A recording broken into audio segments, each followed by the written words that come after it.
بسم اللہ الرحمن الرحیم سبحانک لا علم لنا الا ما علمتنا انک انت العلیم الحکیم رب اشرح لی صدری ویسر لی امری واحلل عقدۃ من لسانی یفقہوا قولی رب زدنی علما رب زدنی علما رب زدنی علما اعوذ باللہ من الشیطان الرجیم بسم اللہ الرحمن الرحیم إنا بلوناهم كما بلونا أصحاب الجنة إذ أقسموا ليصرمنها مصبحين ولا يستثنون فطاف عليها طائف من ربك وهم نائمون فأصبحت كالصريم فتنادوا مصبحين أن اغدوا على حرثكم إن كنتم صارمين فانطلقوا وهم يتخافتون ألا يدخلنها اليوم عليكم مسكين وغدوا على حرد قادرين فلما رأوها قالوا إنا لضالون بل نحن محرومون قال أوسطهم ألم أقل لكم لولا تسبحون قالوا سبحان ربنا إنا كنا ظالمين فأقبل بعضهم على بعض يتلاومون قالوا يا ويلنا إنا كنا طاغين صدق الله العظيم۔ سورہ قلم سن رہے تھے۔ سورہ قلم کی 16 آیتیں ہم نے سن لی تھی۔ اخیر کی کچھ آیتوں میں آپ نے یہ سنا کہ دنیا کے وہ اللہ کے نافرمان لوگ جن کے اندر بہت بری صفتیں ہیں، ایمان والوں کو اور عقل والوں کو ان کو فالو نہیں کرنا چاہیے، اور اگر اپنی زندگی کو چیک کرنا ہو کہ میری زندگی کا معیار کیا ہے تو دیکھنا چاہیے کہ کہیں اس کے اندر ایسی صفتیں تو نہیں، یا پھر وہ ایسے لوگوں کے ساتھ اٹھتا بیٹھتا تو نہیں کہ جن کے اندر یہ صفتیں ہیں، یعنی بہت زیادہ جھوٹی قسمیں کھانے والا جھوٹا انسان،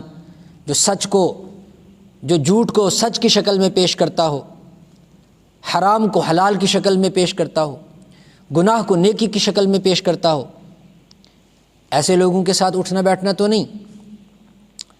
اور پھر اس کے بعد وہ لوگوں کے عیب نکالنے والا، ہر ایک کے اوپر تنقید کرنے والا، کرٹیسائز کرنے والا تو نہیں، اور لوگوں کو آپس میں لڑانے والا تو نہیں، یعنی انسان ہوشیار رہے، ایسے لوگوں کا اعلی کار نہ بنے جو لوگوں کو آپس میں لڑاتے ہیں چگلیاں کر کے، اور ایسے لوگوں کا حصہ تو نہیں بن رہا، ایسے لوگوں کے صحبت میں تو نہیں بیٹھتا، مناع للخیر، جو ہر نیکی کے کام میں آڑے آ جاتے ہیں، رکاوٹ بن جاتے ہیں، اور پتہ بھی نہیں چلتا کہ انسان رکاوٹ بننے والوں کے ساتھ رکاوٹ بن جاتا ہے۔ اور معتدن، ایسا تو نہیں کہ شریعت کی حدود کو پھلانگنے والے، شریعت کے دائرے کو توڑ کر باہر نکلنے والوں کے ساتھ تو نہیں رہتا۔ اسیم، ایسا تو نہیں کہ کسی ایسے انسان کے ساتھ اٹھتا بیٹھتا ہے، رہتا ہے اور اس جیسا بن جائے جو بہت گناہ گار ہے، جس کو گناہ کر کے کبھی احساس ہی نہیں ہوتا کہ اس نے کوئی گناہ بھی کیا ہے۔ عتلٍ، بد اخلاق اور بد کردار کے ساتھ تو نہیں رہتا۔ بعد ذلک زنیم، ایسے لوگوں کے ساتھ تو نہیں رہتا جو بد اصل ہیں، بد ذات ہیں۔ ان چیزوں کا انسان دھیان رکھے۔ تو بات کرنے کا انداز قرآن پاک کا تو وہاں کسی ایک آدمی کے بارے میں ہے، لیکن میں نے عرض کیا کہ دراصل سبق سکھانا ہے کہ ایسے لوگوں کے ساتھ نہ رہو اور نہ ہی اپنے آپ کو ایسا بننے دو۔ یہ بات بہت ضروری سمجھنی چاہیے، قرآن پاک کے مزاج کو سمجھنا چاہیے۔ قرآن پاک کا مزاج یہ ہے کہ ہر زمانے کے لوگوں کو گائیڈ کرتا ہے، تو یہ زمانہ ایسے ہی لوگوں کا چل رہا ہے، اپنے آس پاس دیکھنا چاہیے۔ اگر آپ غور کریں گے صبح سے شام تک ایسے ہی لوگ ہمارے ارد گرد گھومتے ہیں، اور وہی ہمارے ایمان پر ڈاکہ ڈالتے ہیں، اور وہی ہماری اولاد کے ایمان کو ضائع کر رہے ہیں، وہی ہماری اولادوں کو بے حیا اور فحاشیت اور عریانیت کے گڑھے میں دھکیل رہے ہیں، بے حیا بنا رہے ہیں۔ سب یہی کچھ ہو رہا ہے، کیونکہ قرآن پاک انسان کی مشنری سے واقف ہے، وہ جانتا ہے کہ کس زمانے کے اندر کیسے لوگ ہوں گے، اللہ تعالیٰ نے باخبر رہنے کے لیے کہہ دیا۔ اور پھر اللہ تعالیٰ نے ان کو بھی دھمکی دی سنسمہ علی الخرطوم، ایسے لوگوں کی جو اپنے آپ کو بڑے سمجھتے ہیں، حالانکہ وہ اتنے گھٹیا ہیں لیکن اس کے باوجود وہ کیا سمجھتے ہیں؟ اپنے آپ کو سٹار سمجھتے ہیں، اور دنیا بھی ان کو کیا سمجھتی ہے؟ سٹار سمجھتی ہے۔ رسول پاک صلی اللہ علیہ وسلم نے قیامت کی نشانیوں میں سے ایک نشانی یہ بتائی تھی کہ ذلیلوں کو اور گانے بجانے والوں کو قیامت کے قریب لوگ عزت دینے لگیں گے، یہ قیامت کی نشانیوں میں سے ایک نشانی ہوگی۔ وہ بھی اپنے آپ کو اندر اندر سے بڑا سمجھتے ہوں گے، حالانکہ کسی زمانے میں اللہ نے اگر ایمان کی توفیق دی، مومن گھر کے اندر پیدا کیا، لیکن اس کو یہ کہتے ہوئے شرم نہیں آئے گی، یہ کرتے ہوئے شرم نہیں آئے گی کہ وہ ان زمینوں پر جا کر مسلمانوں کو نچوائے گا جن زمینوں کے اوپر ان کے نبی نے کلمہ پہنچایا۔ کس نے سوچا تھا؟ لیکن ایسے ہی گھرانے کے لوگ، ایسے ہی لوگ جو بظاہر مومن بھی ہیں، بظاہر مومن بھی، واللہ عالم، حقیقت حال اللہ جانتا ہے، لیکن پاک زمین پر جا کے ایمان والوں کو نچوائیں گے، ایسے ہی لوگ ہوں گے۔ تو انسان کو باخبر رہنا ہے۔ ٹھیک ہے اگر وہ خود اتنا بڑے نہیں ہیں تو وہ بھی اپنے آپ کو بڑا سمجھتے ہیں، اور جو لوگ ان کے پیچھے چلتے ہیں وہ بھی ان کو بڑا سمجھتے ہیں۔ تو اللہ نے فرمایا ایسے بڑوں کی سونڈ کو داغیں گے ہم، ان کی ناک نہیں ہے، ان کی کیا ہے؟ سونڈ ہے۔ سنسمہ علی الخرطوم، ان کی جو سونڈ ہے جس کو لوگ سمجھتے ہیں عزت والی ناک، وہ عزت والی نہیں ہے، ہم داغ لگائیں گے اس کے اوپر، پرنٹ کریں گے اس کے اوپر، کفر کے داغ لگیں گے، فسق و فجور کے داغ لگیں گے، اور کل قیامت کے دن اللہ اس پر عذاب دے گا۔ میں نے تھوڑا سا جوڑنے کے لیے پچھلا مضمون عرض کر دیا۔ اس کے بعد آیت نمبر 16 کے بعد قرآن پاک نے ایک قصہ بیان کیا ہے، چھوٹا سا ایک قصہ ہے، اسی لیے میں نے لمبی آیتیں پڑھی۔ ہم نے قصہ نہیں سننا، ہم نے کہانی کو کہانی کے طور پر، قصے کو قصے کے طور پر نہیں سننا، اور قرآن پاک کا کوئی بھی قصہ اور کوئی بھی کہانی بطور کہانی کے نہیں ہے، بطور قصے کے نہیں ہے۔ قرآن پاک کا ہر زمانے کے لوگوں کے لیے اس قصے کے اندر سبق ہوتا ہے۔ قصہ ہے یمن کے اندر ایک شہر ہے صنعاء کے قریب ایک بستی تھی، وہاں کا یہ قصہ ہے مفسرین کے مطابق، اور اگر جگہ اسپیسیفکلی نہ بھی پتہ ہو تب بھی کوئی مسئلہ نہیں ہے، اصل مسئلہ ہے سبق کیا ہے۔ قرآن پاک کا ایک طریقہ یہ ہے کہ قرآن پاک جب بھی قصہ بیان کرتا ہے تو انسانوں کو قصے میں گم نہیں ہونے دیتا کہ چلو کہانی سنو، اس کے بعد کیا ہوا، اس کے بعد کیا ہوا، پھر کیا ہوا، نہ، قرآن پاک بار بار کہتا ہے قصہ سنو اور سبق لو، کہ تمہارے ساتھ بھی وہ نہ ہو جائے جو تم سے پہلے لوگوں کے ساتھ ہوا ہے۔ اب یہاں سے کچھ ایسے لوگوں کا تذکرہ اللہ تعالیٰ کر رہے ہیں جن کو اللہ نے بڑی نعمتیں دی، لیکن انہوں نے اللہ کی نعمتوں کا شکر ادا نہیں کیا، ان نعمتوں کا جو حق تھا وہ پورا نہیں کیا، بلکہ نافرمان بن گئے، ناشکرے بن گئے، اور اللہ تبارک و تعالیٰ کی کائنات کے اوپر باغی بن گئے، بغاوت کرنے والے بن گئے، اور اپنے آپ کو ان نعمتوں کا مالک سمجھنے لگ گئے۔ تو اللہ تعالیٰ نے فرمایا اے دنیا کے انسانوں، وہ جو گناہگار ہیں ان صفتوں والے جن کا تذکرہ کیا، اور وہ جو ان کے پیچھے چل رہے ہیں، دونوں یہ بات سن لیں کہ ہم نے ان کو بھی بڑی نعمتیں دی ہیں، بہت احسانات کیے ہیں ان کے اوپر، صبح سے شام تک ہماری نعمتیں وہ استعمال کرتے ہیں۔ کہیں ایسا نہ ہو کہ تم ان نعمتیں، جو باغ والے ہیں، باغ والوں کا تذکرہ، جس طریقے سے ہم نے ان کو نعمتیں دی لیکن وہ ناشکرے بنے تو اللہ نے محروم کر دیا، اور اتنا زبردست قسم کا عذاب آیا کہ ان کو پتہ بھی نہیں چلا۔ اسی طریقے سے ہر انسان کی زندگی کے اندر اللہ نے جو اس کو نعمتیں دی ہوئی ہیں، اگر وہ اس کی قدر نہیں کرے گا، اللہ کی نافرمانیاں کرے گا، تو کب اس طریقے کا عذاب آ جائے اور اللہ دنیا میں ہی ان کا حساب برابر کر لے، کچھ پتہ نہیں۔ آخرت کی بات تو آخرت کی ہے، لیکن اگر کبھی اس کو جلال آ گیا اور کبھی اس نے انتقام لے لیا اور اس کو غصہ آ گیا تو پھر وہ دنیا میں بھی انتقام لے گا، ایک ایک جرم کا انتقام لے گا۔ وہ اگر جرم کا انتقام لینے پر آئے تو چھوٹے سے گناہ پر بھی پکڑ کر لے، گناہ چھوٹا کبھی نہیں ہوتا۔ یہ جو تقسیم ہے گناہ صغیرہ اور گناہ کبیرہ، یہ اس وجہ سے تقسیم نہیں ہے کہ ایک گناہ چھوٹا ہے اور ایک گناہ بڑا ہے۔ اگر گناہ صغیرہ بھی بار بار کیا جائے گا تو وہ صغیرہ نہیں رہتا، وہ کبیرہ بن جاتا ہے۔ اللہ کی نافرمانی چاہے وہ چھوٹی ہو یا بڑی ہو، اللہ کی نافرمانی چھوٹی ہو کیسے سکتی ہے؟ اللہ کی نافرمانی تو ہمیشہ بڑی ہوتی ہے۔ اگر اللہ کسی چھوٹے گناہ پر بھی پکڑنے پر آئے، وہ کب کیسی سزا دے دے کچھ پتہ نہیں۔ اللہ تعالیٰ نے پرانی قوموں کے بارے میں تذکرہ فرمایا، فَلَمَّا آسَفُونَا، جب انہوں نے ہمیں غصہ دلایا، انتقمنا منہم، ہم نے ان سے بدلہ لیا۔ انہوں نے ہمیں غصہ دلایا اور ہم نے ان سے بدلہ لیا۔ اب اللہ کو کس بات پر غصہ آ جائے اور کب اللہ کا بدلہ آ جائے کچھ پتہ نہیں۔ بس اس بیک گراؤنڈ کو سامنے رکھ کر قصہ سنیے، ترجمہ کریں گے، بات سمجھ آتی رہے گی۔ اِنَّا بَلَوْنَاهُمْ، ہم نے ان کو یعنی مکہ والوں کو آزمایا۔ تو مکہ والے اسپیسیفکلی یہ مراد نہیں ہے، بلکہ ہر وہ انسان جو اس دنیا کے اندر اللہ کی مخلوق بن کر آیا ہے، اللہ نے اس کو بہت ساری نعمتیں دے کر آزمایا ہے۔ اِنَّا بَلَوْنَاهُمْ، اے محبوب صلی اللہ علیہ وسلم، ہم نے ان مکہ والوں کو آزمایا ہے، ہم نے ان کو آزمائش میں ڈالا ہے۔ کما بلونا اصحاب الجنہ، جیسا کہ ہم نے باغ والوں کو آزمایا۔ باغ والے وہی قصہ جو آپ صلی اللہ علیہ وسلم کے زمانے سے پہلے زمانے میں یمن میں پیش آیا۔ کیا قصہ تھا؟ سنیے۔ اذ اقسموا، جب انہوں نے قسمیں کھائی، ایک دن ایسا آیا قسمیں کھائی انہوں نے۔ کیا قسمیں کھائی؟ لیصرمنها مصبحین، کہ وہ اپنے باغ کی کھیتی کو صبح سویرے کاٹیں گے۔ تھوڑا سا اور سنیں۔ اصل میں باغ یہ بڑے نیک لوگوں کا لگایا ہوا باغ تھا، ایک نیک انسان کا لگایا ہوا باغ تھا، اور ان کا طریقہ یہ تھا کہ ہر سال ہر سیزن کے اندر اپنی کھیتی میں سے، اپنے باغات میں سے، پھل فروٹ میں سے وہ ضرورت مندوں کی ضرورتیں پوری کرتے تھے اور اس کو اپنی سعادت سمجھتے تھے۔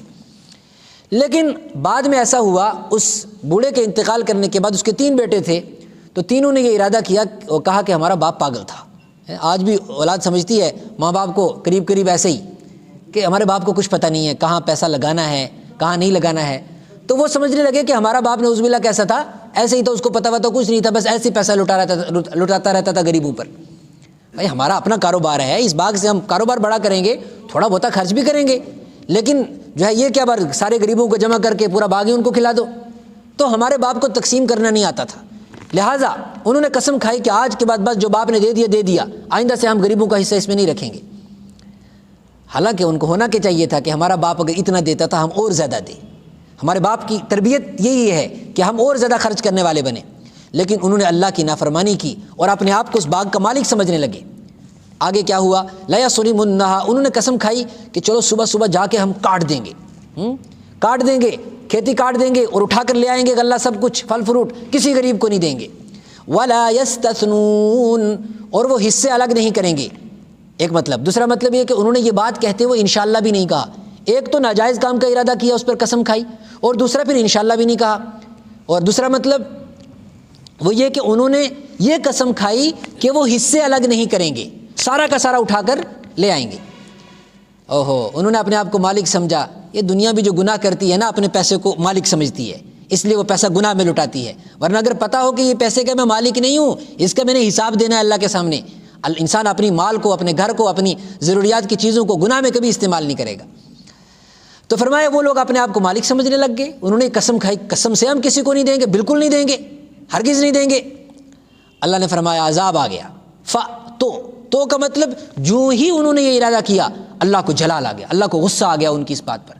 حالانکہ یہ حرکت دنیا میں بہت سارے لوگ کرتے ہیں، یہ حرکت دیتے دیتے ہاتھ روک لیتے ہیں، یہ حرکت دنیا میں بہت سارے لوگ کرتے ہیں، لیکن اللہ کو ان کی یہ بات پسند نہیں آئی، اللہ کو غصہ آ گیا اس پر۔ اللہ نے فرمایا جو ہی اللہ کو جلال آیا، اللہ کو غصہ آیا، اللہ نے عذاب نازل کر دیا۔ طاف علیہا، چکر لگا گئی ان کی کھیتی کے اوپر، طائف، ایک چکر لگانے والی، ایک چکر لگانے والا، ان کے اوپر چکر لگا کر چلا گیا۔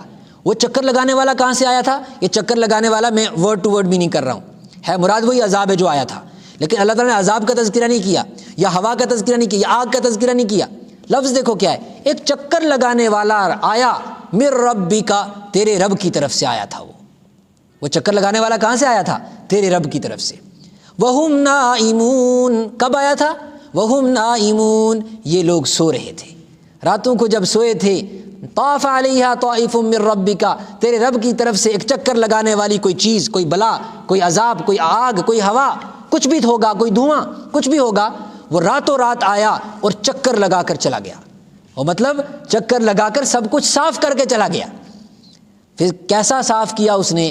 اگر کوئی انسان ہوتا تو یہ بتاتا کہ صبح کو جب دیکھا درخت جلے ہوئے تھے، راکھ بنی ہوئی تھی، اور پھل فروٹ ادھر بکھرے پڑے تھے، سڑ گئے تھے، گل گئے تھے، یہ ہو گیا تھا، وہ ہو گیا تھا۔ انسان ایسے کس سے بیان کرتا ہے؟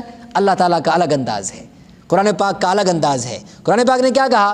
فَأَصْبَحَتْ كَالصَّرِيمِ، وہ رات کو جو چکر لگانے والا چکر لگا کے گیا، تو اصبحت کالصریم، وہ کھیتی صبح ایسی ہو گئی، کالصریم، جیسے کہ آپ نے درانتی سے گھاس کاٹ کے نیچے پھینک دیا ہو، کٹی ہوئی کھیتی کی طرح۔ جیسے کسی دراتی سے آپ نے بہت بڑا بڑا گھاس ہو لیتری ہوئی، تو دوسرے دن کیا دیکھیں گے آپ؟ کٹی ہوئی کھیتی، کچھ بھی نہیں وہاں پر۔ فرمایا ایسے ہو گئے جیسے درانتی سے گھاس کاٹ کے رکھ دیا ہو۔ سریم کہتے ہیں کٹی ہوئی کھیتی کو، کالصریم۔ اور ایک روایت کے اندر قبیلہ بنو تمیم کی لغت کے اعتبار سے لٹرلی ایک دوسرا میننگ اس کا ہوتا ہے، سریم کہتے ہیں کالی ریت کو یا کالی راکھ کو، تو وہ کالی راکھ کی طرح ہو گئی، سب کچھ اسی کے اندر آ گیا، درخت جلے، پتے جلے، پھل فروٹ جلے، وہ سب اسی کے اندر، فرمایا پتے درخت کیا، پوری کی پوری کھیتی کالی راکھ کی طرح ہو گئی۔ اب انہوں نے دیکھا، فتنادوا مصبحین، صبح صبح اٹھے، اپنے گھروں پہ کھیتیاں دور تھی، فتنادوا، تو انہوں نے ایک دوسرے کو پکارا، نام چلو چلو چلو صبح ہو گئی، جلدی چلو کہیں غریب نہ آ جائیں، فتنادوا، تو انہوں نے ایک دوسرے کو پکارا، مصبحین، صبح سویرے، کیا کہا پکار کر، ان اغدوا علی حرثکم، چلو اپنی کھیتی پر جلدی کرو، ان کنتم صارمین، کھیتی اگر کاٹنے کا ارادہ ہے، اگر تمہیں کاٹنی ہے تو جلدی کرو، کہیں ایسا نہ ہو ہم لیٹ ہو جائیں اور دھوپ نکل آئے اچھے سے اور لوگ بھی پہنچ جائیں، ضرورت مند بھی۔ فانطلقوا، تو وہ چلے۔ اس کے اندر بہت کچھ ہے، میں ان موضوعات پہ نہیں جانا چاہتا، ورنہ جو ہمارے خرچ کرنے کا مزاج ہے، جو آج دینے والوں کا مزاج ہے، وہ بالکل اس کے اندر وہ پورا پورٹرے کیا ہوا اللہ تعالیٰ نے۔ جو آج ایمان والوں کا بھی جو خرچ کرنے کا طریقہ ہے، وہ بالکل یہی چیزیں دکھاتا ہے، اپنے آپ کو کیسے چھپاتے ہیں، اپنے آپ کو کس طریقے سے وہ پیچھے کرتے ہیں، حالانکہ اللہ تعالیٰ نے سب کچھ دیا ہوا ہے، وہ اللہ تعالیٰ کی طرف سے، وہ غریبوں سے انسان مالدار امیر بچنا چاہتا ہے، ایسا نہ ہو کہ مجھ سے کسی ضرورت کا سوال کر لے۔ تو بہرحال میں اس موضوع پہ نہیں جانا چاہتا۔ فانطلقوا، تو وہ چلے، وہم یتخافتون، وہ آپس میں چپکے باتیں کر رہے تھے۔